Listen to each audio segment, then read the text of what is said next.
Baik Mbak, dan saya bisa keluar. Baiklah, kalau begitu saya ajarkan batuk efektif ya Bu, supaya dahak Ibu mudah keluar. Iya Mbak, bagaimana caranya? Pertama, saya tinggikan dulu tempat tidurnya ya Bu. Iya Mbak, silakan.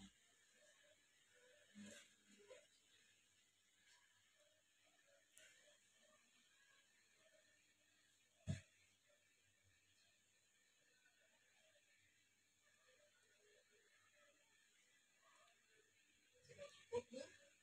Selanjutnya, Ibu harus melakukan teknik nafas dalam dengan cara Ibu menarik nafas selama 3 detik. Setelah itu, Ibu keluarkan lewat mulut. Teknik ini Ibu lakukan selama 3 kali. Lalu, pada saat mengeluarkan nafas ketiga kali, Ibu langsung batukkan. Dan biasanya, setelah itu, dahak Ibu akan mudah keluar. Apakah Ibu bisa mengerti? Iya Mbak, coba saya praktikkan ya.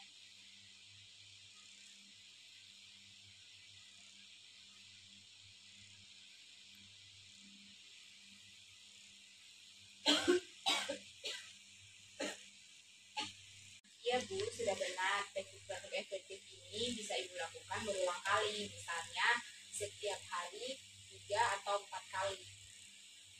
Baiklah Mbak, saya akan melakukannya secara rutin. Baiklah Bu, kalau begitu saya permisi dulu ya. Kalau Ibu butuh bantuan, Ibu bisa menghubungi saya. Iya Mbak, terima kasih.